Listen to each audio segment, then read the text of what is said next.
Okay, good morning. Welcome to the regional headquarters of the University of the West Indies. My name is Claremont Curtin, Deputy Executive Director of UWI Consulting, which, along with the IDB and the Mona School of Business and Management, collectively are hosting this project cycle management training. I have been designated to chair the opening session, and I do so accordingly, firstly by welcoming the IDB country representatives to my right, Mrs. Theresa Turner-Jones, who I'm sure you all know, actively publicly involved in IDB projects across the country. I also want to highlight the presence of Mrs. Flavia Silvino Milano. I'll ask you to stand, Flavia, so that colleagues can note you, who is the team leader on this project. Dr. William Lawrence, my colleague from the Mona School of Business, who had an early meeting and is on his way, but we have decided to start without him. Mr. Keith White, to my far right, who is the person who will be conducting the training with many years of experience in this area in the Mona School of Business. And most importantly, you, our participants, who we hope will benefit significantly from this training. I want to thank IDB for this training program. It's very important, and it reflects IDB's commitment to strengthening the capacity of civil society organizations in the Caribbean. This program begins with Jamaica, but there are plans for its involvement in other Caribbean countries, including the Bahamas, Haiti, Barbados, and Trinidad and Tobago, with possibilities for extensions to Guyana and Suriname. This particular training program is very relevant given the timely debate in the Jamaican media about the role of civil society organizations. I don't know how many of you saw the Sunday Gleaner report. Welcome, Dr. Lawrence. In the Sunday Gleaner, the former Prime Minister of Barbados is, in fact, questioning the value of CSOs in the Caribbean, arguing that CSOs should focus on deliverables rather than making useless noise. And he dismisses CSOs as not making a contribution to regional issues and regional development, arguing that when CSOs come to the table, they really represent, quote, a recipe for inertia. Having been involved myself in a number of CSOs across the region, I reject this view. But I think that this training is important to answer the former Prime Minister's challenge for the role of CSOs in the region. This training course seeks to enhance the capacities of CSOs to upgrade their project delivery skills. As all of you know, CSOs place a high premium on their contribution to national and regional development. Very importantly, CSOs fill welfare gaps left both by the government and the private sector. And in that sense, historically and contemporarily, I applaud your role in national and regional development. In fact, although I studied and I'm very close to Prime Minister Owen Arthur, and we agree on many things, including the importance of regional integration, this is one of his views which I reject totally. CSOs, as you know, have significant affinity and commitment to their communities, the communities which they serve. You understand the problems of the communities, you appreciate the needs of the communities, and very importantly, you can identify projects which enhance human development in our societies. My colleague, my lecturer, Norman Gervin, now of blessed memory, has pointed out in regional fora that the Caribbean faces serious existential threats, threats to our existence. Now, we can identify a number of major threats and barriers to sustainable economic development and transformation of Caribbean economies.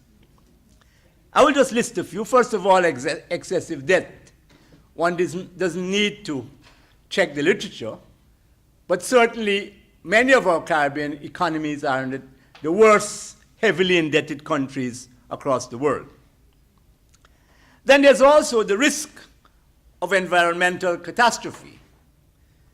In my own country, Guyana, there's been recently extensive rainfall.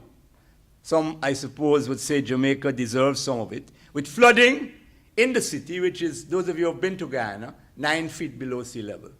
And the rain have been coming on a daily basis. Those of you who follow the issues related to climate change will know that our economies are in severe danger with respect to the impact of sea level rise and other related climate change issues. Then thirdly, there's the question of narco-trafficking and related criminality, fundamental to our development processes. High unemployment, especially among young people and women. Chronic non-communicable diseases, which continue to impact the health of our region, and the emigration of skilled manpower. The challenge, therefore, facing our national and regional CSOs is to maximize your contribution to national and regional development. And therefore, in response to the critique of someone like Owen Arthur, you have a critical role to continue providing deliverables to Caribbean people to enhance our human development. I think that, and I'm sure you support my view, that project cycle management training is critical as you move from the project idea through project planning, execution, monitoring, reporting, and evaluation. I think two key areas require some emphasis, and I'm sure this would come out in your discussions. One, fundamentally, the issue of project funding, and therefore the preparation of relevant and useful project proposals become critical in mobilizing project funding. And an area also that we continue to be limited in, the question of project reporting. Reporting during and at the end of projects, explaining to the funders and the recipients what are the successes and or failures of the project. Typically, when I speak in recent years, I've focused on what is a major weakness of our region. I call this the implementation deficit. Many reports, many documents are in file 13. Never ever to see the light of day after the consultants are paid, after the analysts provide analysis. I want to urge you to move beyond implementation deficits and implement these projects, the projects which you mobilize funds for, the projects for our human development, which are critical for our region. I urge you as participants to attend all of the training sessions. I urge you to participate fulsomely in the classwork and the related discussions. Keith White has been a lecturer for a long time and is not afraid of challenges. In fact, in my 41 years of teaching, I tell my students, if at the end of the lecture I haven't learned something, then I would have wasted their time and mine. So I want you not to accept what Paulo Freire, a noted educationalist, has called the banking concept of education, where in our system, teachers come and just deposit knowledge to uncritical students, and you just regurgitate what they say. Kit, like all of us, has no monopoly on knowledge, and therefore I want you to challenge, as and when necessary, the ideas which he presents. I want you also to share your CSO experiences with your colleagues and benefit from exchange of ideas, practices, and materials. And very importantly, I want you to use the course as a means of networking, developing partnerships, and sharing the knowledge with your colleagues across CSOs. And finally, what is the way forward in my view? I think, and the challenge to you is that you use the information which you get in the training course to enhance your operations. You ensure that the knowledge of project management allows you to develop, prepare, and implement projects successfully. I would hope that the IDB, and that's a challenge to you, Flavia, you know I always want to challenge you, that there are plans for ongoing training, for refresher courses and so on in this most critical area. And I make that appeal both to you, Flavia, and to you, Therese. Once again, let me welcome you on behalf of the leadership of the University of the West Indies, UWI Consulting, the IDB, and the Mona School of Business and Management. And let me wish this training course, 3 days, by the way. We have a tendency in our region only to come for day one. This is a 3-day participatory seminar. And sometimes when we have these seminars, people have reasons why they can't stay for 3 days. But I think the IDB and ourselves have invested time and money in this exercise so that your own capacities can be enhanced. I think you owe it to your constituents, to Jamaican people and Caribbean people, to participate actively and draw from this particular program. So those are my welcoming remarks. I had to use this opportunity to go beyond welcoming remarks because I feel this is an important seminar. And then I will now ask Mrs. Turner-Jones to address you. Thank you. I think we almost need to pause a little bit to reflect on Professor Curtin's remarks. And I'm going to have to deviate from mine as well because there was a lot in what he had to say. But first of all, let me just say what a pleasure it is to be here as the country representative for the Inter-American Development Bank to open this important workshop with our partners from the University of the West Indies, Dr. Lawrence, Keith, who's facilitating, and of course, Professor Curtin. Those of you in this room are extremely fortunate because we had an oversubscribed list of CSOs, but we were confined by the number of seats in this room. So the reason you're chosen is because we're hoping to get the maximum benefit out of you. I'm also very pleased to see a very good gender balance in this room. Still think the women are outnumbering the men, but I think it's really important to have all of these voices as well as a good cross-section of age groups and also a cross-section of institutions. I think Professor Curtin was very provocative in outlining what the role of CSOs are, civil society in a country like Jamaica, but also when I think about the region, and I think about not just the Caribbean region, but in Latin America as well. As you know, the IDB has 26 borrowing member countries, of which the Caribbean are 6 countries, and the others are Latin American countries. This is the very first workshop of its kind in the bank, which, again, I'm putting a lot of pressure on you guys, because if Flavia is not impressed with how this goes, we've failed to create a good model that can be replicated in other countries. But I have every expectation that this is not going to be a failure, apart from the fact that it's Jamaica and there are no shortage of challenges and issues to address in this country. So we will make a very good stab at making this a model workshop, which means, as Professor Curtin said, active participation, lively debate, frank and honest discussion, no blows, thank you, But let's have a really good time expressing our views. If we think about why we're here today, which is really not just to build your capacity, but think about why you are in the organization you're in, then I think we can really focus on Jamaica and the problems facing this country. On this, I want to say just a couple of things. The IDB has been working in Jamaica for 45 years, so we're not in this for the short run. We're in this for the long haul. The IDB has been working not just in one sector, not just building roads, but we've been at the forefront of research in early childhood education. Just this week, we launched another birth cohort study by Professor Maureen Sams-Vaughan. There's a lot of very important work that's going on in this country to help improve the social outcomes in Jamaica.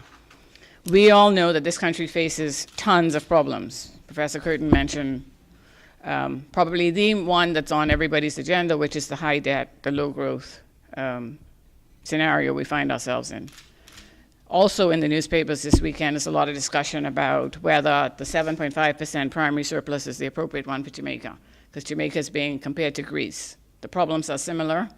The magnitude of the problems are quite interesting to analyze, but they differ in a lot of respects. And I think it's important to mention a couple of those, but to say that I think a lot of attention is being focused now on why is it that the program is not delivering growth? How is it that we're not seeing benefits accruing to the average Jamaican, given that Jamaica is enduring a lot of sacrifices? Also to say, and this is not a disclaimer, but the IDB is also part of that troika of institutions helping Jamaica overcome these macroeconomic challenges. So what are the main differences if we think about Jamaica and we think about Greece? Well, Greece is part of the Eurozone. The troika for Greece is the European Union, the IMF, and the ECB, which is the European Central Bank. In the case of Jamaica, it's the IMF, the World Bank, and the IDB are the three partners. So they're quite different. The banks in Europe are very much exposed to Greece, which is a bit different from the kind of debt scenario in Jamaica. Jamaica financial sector is also fragile, but not to the same extent as in Greece. The targets for Greece are much less demanding than they are for Jamaica. And why is that? Jamaica has one of the highest debt levels in the world. In the top 10 countries around the world, Jamaica's debt to GDP is over 130%, which is extremely high. Over 1/3 of Jamaica's revenue is going to debt service, which makes it very difficult for the government to have resources to do other things. When you think about debt service, salaries, capital expenditure. And really, the fact that Jamaica economy hasn't grown is because over decades, Jamaica has had a very high debt burden, and a lot of the resources have been siphoned away from putting into investment and are going into debt service. So it's important that that be addressed. I don't think any institution has the right formula for unleashing growth in Jamaica, but it has to come from the private sector and it has to be a joint effort. Now, I'm saying this to say that your job as civil society organizers and organizations is even more challenging because you are tackling in your various institutions different parts of the problem. And I think when we put all these pieces together, it suggests how important your work is in the development of Jamaica. Just to put it in context, in the last 20 years, civil society organizations around the world have grown tenfold. So in 1990, there were about 6,000 organizations worldwide, and now there are over 66,000. So back to Professor Curtin's comments on former Prime Minister Owen Arthur's remarks, there is a role for civil society organizations globally, and I think that's widely recognized. In a mature democracy like we have in Jamaica, I think it's vital. It's really important because there are only so many ways for governments to respond to a population. I think it's even more important in countries with small populations where party politics and partisan politics become very polarized. And even in societies, some organizations get tagged with different labels. So I think that's even more important, to be able to have organizations that are independent and that think about the outcome, which is Jamaica and not any particular part of it. Because Jamaica is such a diverse, has such a diverse and vibrant CSO community, we want to recognize the work that's being done, particularly those that are protecting vulnerable groups, alleviating poverty, and of course those that are acting as watchdogs over public affairs through anti-corruption and environmental advocacy. Those ones I think are really important.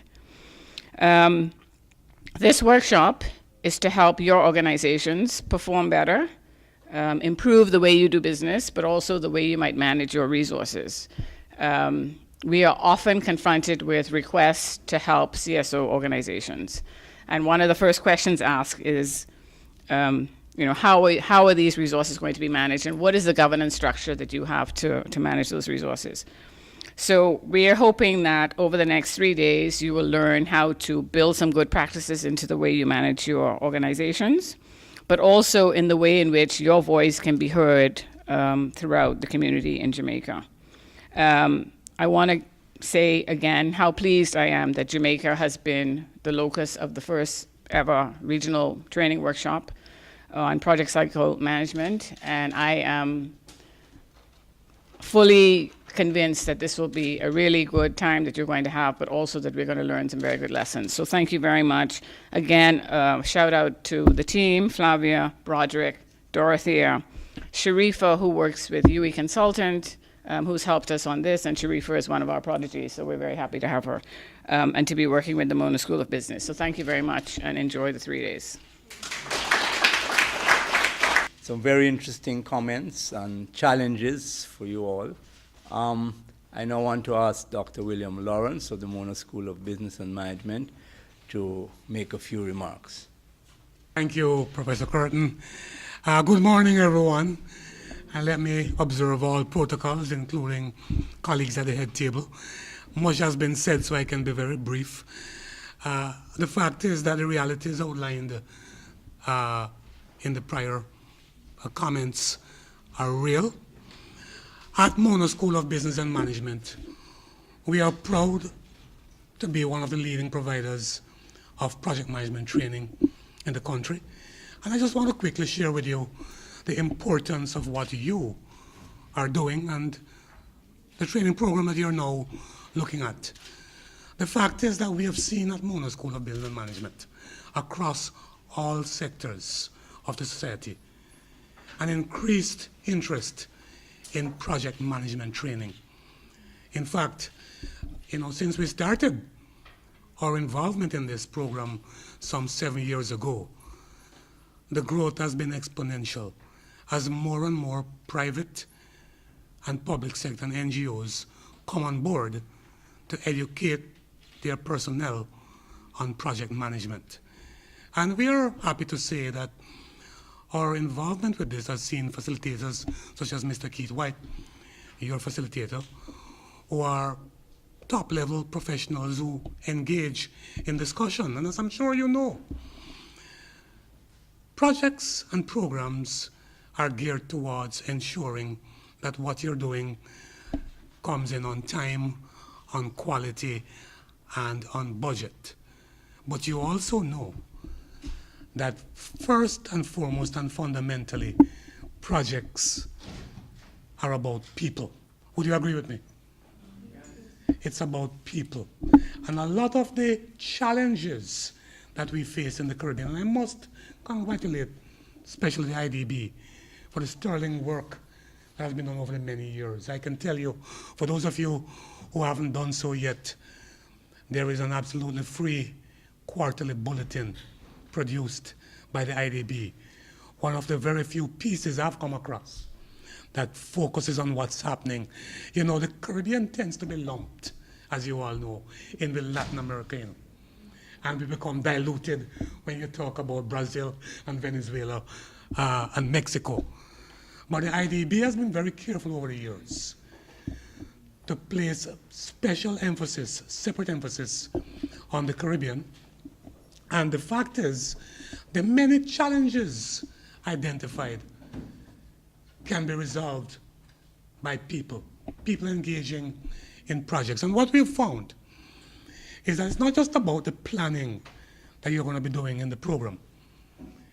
It's about your resolve to execute well together.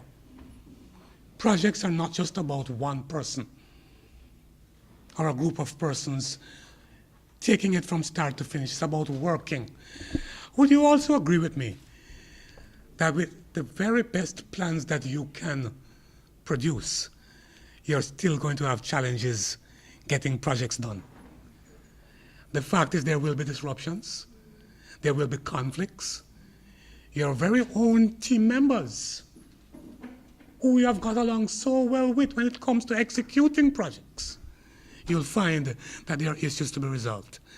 This course that you're about to embark on will get into the final details of the people part of managing projects. So without saying anything else, let me just welcome you all to the program.